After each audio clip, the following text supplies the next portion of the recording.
The day I found out my daughter's fiancé was cheating, I thought nothing could shock me more, until I learned his affair was with my own cousin. I still remember the way the sunlight filtered through the lace curtains that morning, painting delicate patterns on the kitchen floor. I was standing at the counter, slicing strawberries for breakfast, when my daughter, Grace, came bounding down the stairs. She was humming to herself, her hair still damp from the shower, her cheeks flushed with excitement. "Morning, Mom," she called, grabbing a piece of toast and spinning in a little circle. "Guess what? Tyler got us tickets to that jazz concert next weekend. He said it's a surprise, but I figured it out." I smiled, watching her move around the kitchen, so full of life and hope. Grace had always been my sunshine, bright, determined, a little stubborn, but with a heart as big as the sky. She met Tyler in college, and from the moment she brought him home, I could see how much she loved him. He was charming, attentive, always quick with a joke or a compliment. He fit into our family so easily, it was almost as if he'd always been there. The wedding was just 3 months away. My living room was filled with swatches of fabric, stacks of bridal magazines, and lists of things to do. Grace and I spent our evenings planning every detail: flowers, music, the menu, the guest list. She wanted everything to be perfect, and I wanted that for her, too. My cousin, Vanessa, was helping with the planning. She and I had grown up together, more like sisters than cousins. Vanessa was a whirlwind, glamorous, unpredictable, always chasing the next adventure. She moved back to town a year ago after her divorce, and I'd welcomed her into our home, grateful for her company and her help. Vanessa and Grace had always been close. Grace called her Auntie V, and Vanessa doted on her, taking her shopping, helping her pick out dresses, offering advice on everything from shoes to centerpieces. I was glad to have her around, glad to see her smiling again after so many hard years. That morning, as Grace left for work, Vanessa breezed in, her arms full of fabric samples and her phone pressed to her ear. "Morning, darling," she called, dropping the samples on the table. "I just spoke to the florist. She can get us peonies, but only if we order today. And I found the perfect shoes for you, but they're a little pricey. Worth it, though." I laughed, shaking my head. "You're a lifesaver, V. I don't know what we'd do without you." She grinned, her eyes sparkling. "Anything for my favorite girls." We spent the morning going over details, sipping coffee, and laughing about old times. Vanessa told stories about our childhood, sneaking out to the lake, getting caught by our mothers, the time we tried to bake a cake and nearly set the kitchen on fire. I felt a warmth in my chest, a sense of belonging I hadn't felt in years. But beneath the surface, there were signs I chose not to see. Tyler had been distant lately, canceling plans, showing up late, always with a new excuse. Grace brushed it off, saying he was busy with work, that he was just stressed about the wedding. I wanted to believe her, wanted to believe that love could conquer anything, that my daughter's happiness was safe. Vanessa, too, seemed distracted. She spent more time on her phone, her laughter a little too loud, her smiles a little too forced. I caught her staring out the window more than once, lost in thought, her fingers drumming nervously on the table. I told myself it was nothing, that everyone was just tired, that weddings were stressful for everyone. I focused on the details, on the things I could control, on making sure Grace's day would be everything she dreamed. But deep down, a seed of doubt had started to grow. That night, as I sat on the porch with a cup of tea, I watched the fireflies dance in the garden and thought about the years that had brought us here. I thought about Grace as a little girl, about Vanessa, and I as teenagers, about the way life twists and turns in ways you never expect. I told myself that family was everything, that love was worth fighting for, that secrets always come out in the end. I just didn't know how close the truth really was. Don't go anywhere, because what happened next would unravel every bond, every promise, and every hope I'd ever had for my daughter's happiness. The weeks leading up to the wedding were a blur of appointments, phone calls, and endless lists. Grace was radiant, her excitement contagious. She spent her evenings on the phone with Tyler, planning their honeymoon, talking about the house they hoped to buy after the wedding. I watched her from across the kitchen table, her eyes shining, her laughter bubbling up like music. I wanted to freeze that moment, to keep her safe in that bubble of hope. Vanessa was everywhere, helping Grace pick out invitations, running errands, charming the caterer into giving us a discount. She had a way of making things happen, of smoothing over every little crisis with a joke or a smile. She and Grace would disappear for hours, coming back with stories of dress fittings and cake tastings, their arms full of shopping bags. I was grateful for Vanessa's help, but sometimes I felt like an outsider in my own home. I'd walk into a room and find the two of them whispering, their heads bent together, their laughter stopping when I entered. I told myself it was nothing, that they were just excited, that I was being silly. Tyler came by less often as the wedding drew closer. He always had a reason: work deadlines, family obligations, last-minute bachelor party plans. When he did come over, he was charming as ever, but there was a distance in his eyes, a restlessness in the way he moved. He'd hug Grace, kiss her on the forehead, then spend the evening scrolling through his phone or stepping outside to take calls. One night, after Tyler left, I found Grace sitting on the porch, her arms wrapped around her knees. "Everything okay, sweetheart?" I asked, sitting beside her. She shrugged, her eyes fixed on the stars. "I don't know. Tyler's just different lately. He says he's stressed, but sometimes I feel like he's a million miles away." I put my arm around her, pulling her close. "Weddings are stressful, but if something's wrong, you can tell me. You know that, right?" She nodded, leaning her head on my shoulder. "I know, Mom. I just want everything to be perfect." I kissed her hair, wishing I could protect her from the world, from heartbreak, from the things I couldn't see coming. Vanessa seemed to sense the tension. She threw herself into the wedding plans with even more energy, organizing spa days, movie nights, and last-minute shopping trips. She brought home little gifts for Grace: a silk robe for the wedding morning, a pair of earrings she said would bring good luck, a scrapbook filled with photos from their adventures together. One afternoon, I found Vanessa in the kitchen, staring out the window, her phone clutched in her hand. "Everything okay, V?" I asked, pouring us both a cup of tea. She jumped, forcing a smile. "Just tired, too many late nights, I guess." I studied her face, searching for the cousin I'd known all my life. "You know you can talk to me, right? About anything." She nodded, her eyes shining with unshed tears. "I know, I'm happy for Grace. She deserves the world." I squeezed her hand, hoping she believed it. As the wedding approached, the house filled with relatives: my parents, Grace's aunts and uncles, cousins from out of town. The air buzzed with excitement, with laughter, with the promise of new beginnings. I watched Grace move through the crowd, her face glowing, her heart wide open. But beneath the surface, I felt the tension growing. Tyler was more distant than ever, Vanessa more distracted. I caught them exchanging glances across the room, quick and furtive, their smiles a little too bright. I told myself it was nothing, that I was imagining things, that I was just tired. But deep down, I knew something was wrong. "Don't go anywhere," because the first cracks of suspicion were about to become impossible to ignore, and the truth was closer than I ever imagined. It started with a text message.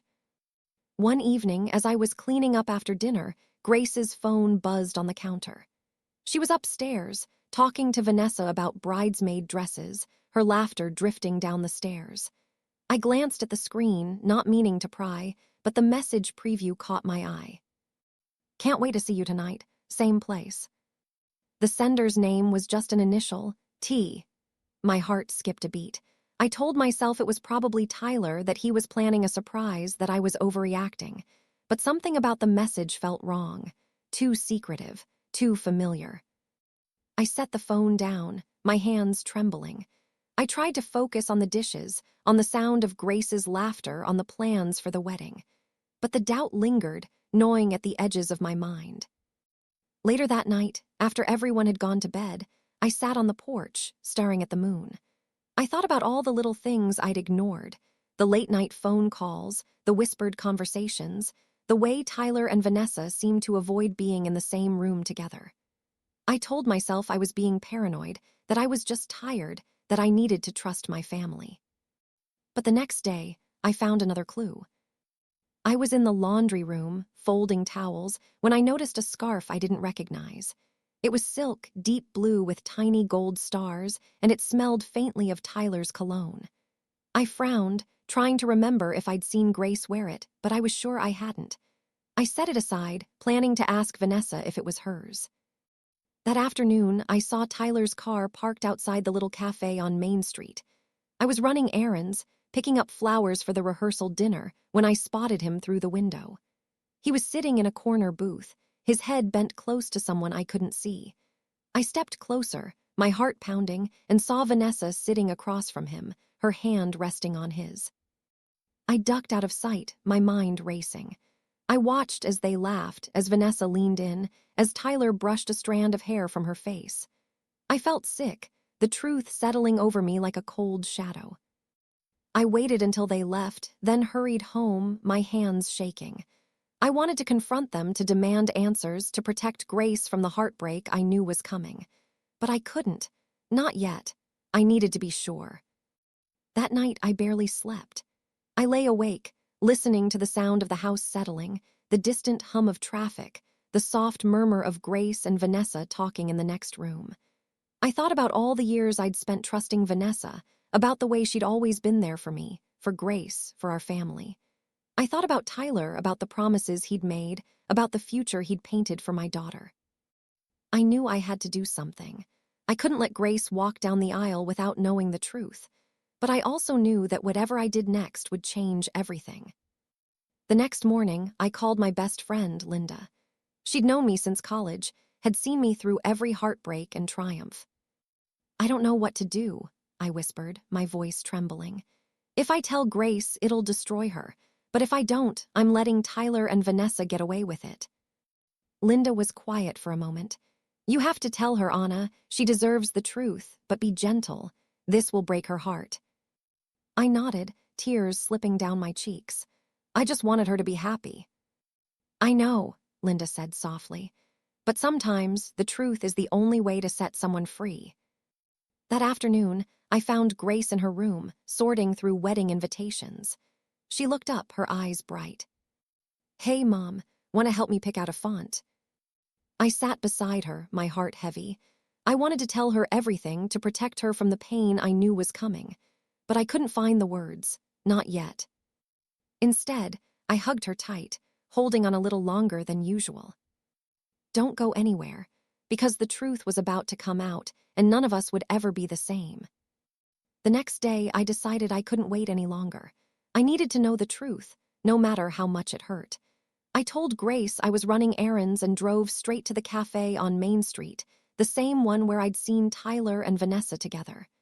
I parked across the street, my hands trembling on the steering wheel.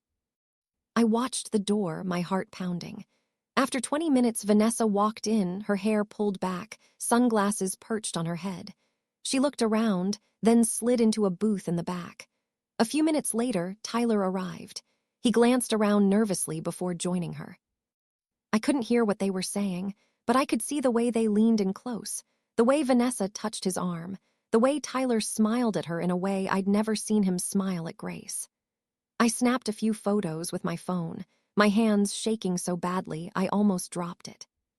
After half an hour, they left together, walking down the street, their heads bent close. I followed at a distance, my heart in my throat. They stopped at a small park, sitting on a bench beneath a willow tree. Vanessa rested her head on Tyler's shoulder, and he wrapped his arm around her. I felt sick, the truth settling over me like a heavy blanket. I turned and walked back to my car, tears streaming down my face. That night, I couldn't eat. I couldn't sleep. I sat in the living room, staring at the photos on my phone, wondering how I was going to tell Grace. I thought about all the years I'd spent trusting Vanessa, about the way she'd always been there for me, for Grace, for our family. I thought about Tyler, about the promises he'd made, about the future he'd painted for my daughter. I knew I had to tell her. I couldn't let her marry a man who would betray her, who would lie to her, who would cheat with her own family. The next morning, I found Grace in the kitchen, making coffee. She looked up, her eyes tired. "Rough night?" she asked, pouring me a cup. I nodded, my voice barely above a whisper. "Grace, we need to talk." She frowned, setting the mug on the table. "What's wrong, Mom?" I took a deep breath, my hands shaking. "It's about Tyler and Vanessa." She stared at me, confusion clouding her face. "What about them?" I handed her my phone, the photos open on the screen. She scrolled through them, her face draining of color. "No," she whispered, shaking her head. "No, that can't be. Vanessa would never, Tyler would never." I reached for her hand, tears streaming down my face.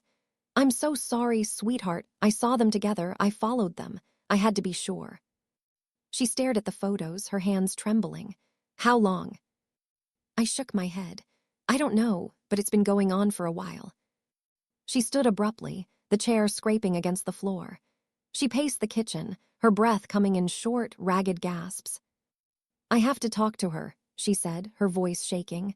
"I have to talk to both of them." That afternoon, Grace confronted Tyler and Vanessa. I listened from the hallway as voices rose and fell, as tears and accusations filled the house. Vanessa tried to deny it at first, but the evidence was too strong. Tyler broke down, confessing everything, how it started, how he never meant to hurt Grace, how he was sorry. Grace's sobs echoed through the house, raw and broken. I wanted to go to her, to hold her, to take away her pain, but I knew she needed to face this on her own. When it was over, Vanessa packed her things and left. Tyler tried to apologize, but Grace wouldn't listen. She locked herself in her room, her cries muffled by the closed door. I sat outside her room, my heart breaking for my daughter, for the family I'd lost, for the trust that could never be rebuilt. Don't go anywhere, because the fallout from this betrayal would reach further than I ever imagined, and the path to healing would be longer and harder than I ever expected. The days after the truth came out were some of the hardest I've ever lived through. Grace barely left her room, her world reduced to a dark cocoon of grief and disbelief. I brought her food she didn't eat, sat with her in silence, and held her when the tears finally came. There's no guidebook for how to help your child through a heartbreak like this, especially when the wounds were carved by people you both loved. Word spread quickly, as it always does in small towns. The wedding was called off, the invitations canceled, the deposits lost. Friends and family called, some with sympathy, some with questions, some with thinly veiled curiosity. I fielded the calls, protecting Grace as best I could, telling people she needed time, that she wasn't ready to talk. Vanessa didn't call, she didn't text. She disappeared as quickly as she'd come back into our lives, leaving behind a trail of broken trust and unanswered questions. My parents were furious, my mother's voice shaking with anger when she called. How could she do this to you, to Grace, to our family? I didn't have an answer. I replayed every memory, every conversation, every moment I'd trusted Vanessa, searching for signs I'd missed. I wondered if I'd been too blind, too trusting, too eager to believe that family meant safety. Tyler tried to reach out, but Grace refused to see him. He left flowers on the porch, sent long, apologetic emails, even tried to talk to me at the grocery store. I told him to leave us alone, that Grace needed space, that there was nothing left to say. The whispers in town grew louder. At the bakery, at the post office, at church, people looked at me with pity, with judgment, with a kind of morbid fascination. I heard the rumors, how Vanessa had always been wild, how Tyler was never good enough for Grace, how I should have seen it coming. I wanted to scream, to defend my daughter, to defend myself, but I knew it wouldn't matter. People believe what they want to believe. Grace's friends rallied around her, bringing ice cream and movies, sitting with her late into the night, reminding her that she was loved. Slowly, she began to heal. She started going for walks, then runs, then long drives with the windows down and the music loud. She cut her hair, bought new clothes, started talking about moving to the city, about starting over. I watched her, my heart aching with pride and sorrow. I wanted to fix everything, to take away her pain, but I knew I couldn't. All I could do was be there, steady and unmovable, a safe place for her to land. One afternoon, as we sat on the porch, Grace turned to me, her eyes red but clear. "Do you think I'll ever trust anyone again?" she asked, her voice small. I took her hand, squeezing it gently. "I do, sweetheart. It'll take time, but you will. You're stronger than you think." She nodded, a tear slipping down her cheek. I just don't understand how they could do this, how Vanessa could betray us, how Tyler could lie to me for so long. I hugged her, holding her close. Some people are broken in ways we can't fix, but that doesn't mean you're broken, too. The summer passed in a blur of long days and quiet nights. Grace found a job at a bookstore, started saving for her own apartment, began to laugh again. I started volunteering at the library, finding comfort in the order of books and the quiet company of people who didn't know my story. Vanessa never came back. I heard she'd moved to another state, started over, left her past behind. I wondered if she ever thought about us, if she ever regretted what she'd done. I wanted to hate her, but mostly I just felt sad for her, for Grace, for the family we'd lost. But even in the darkest moments, I refused to give up on hope. I refused to let betrayal define us, to let pain be the end of our story. Don't go anywhere. The journey to healing and new beginnings is just beginning, and it's for anyone who's ever had to rebuild after the truth came out. Autumn arrived, and with it, a sense of quiet renewal. The air turned crisp, the leaves blazed gold and red, and Grace and I found ourselves drawn outside, walking the old trails behind our house, letting the wind carry away the last of summer's sorrow. We didn't talk much at first, just walked side by side, the silence between us gentle, not heavy. Slowly, Grace began to open up. She talked about her dreams, about moving to the city, about going back to school. She talked about the future, about the kind of love she wanted, about the kind of woman she was becoming. I listened, my heart swelling with pride. She was still hurting, but she was healing too, stronger, wiser, more determined than ever. I started to heal too. I joined a book club, started baking again, invited friends over for coffee and long, meandering conversations. I let myself laugh, let myself hope. Let myself believe that life could be good again. I forgave myself for not seeing the truth, for trusting too easily, for loving too much. One evening, as we sat on the porch watching the sunset, Grace turned to me, her eyes soft. "Do you think Vanessa ever loved us?" she asked. I thought for a long moment, then nodded. I think she did, in her own way, but sometimes love isn't enough to keep people from making terrible choices. Grace sighed, leaning her head on my shoulder. "I miss her. I miss the way things used to be." "I do too," I whispered. "But I'm proud of you, Grace. You survived, you're still here, and you're still you." She smiled, a real smile, and I knew she was going to be okay. As the months passed, Grace found her footing. She moved into a small apartment downtown, started taking classes at the community college, made new friends. She called me every night, sometimes just to say goodnight, sometimes to talk for hours about her day, her hopes, her fears. I missed her, but I was grateful, too. Grateful that she was finding her own way, that she was building a life on her own terms.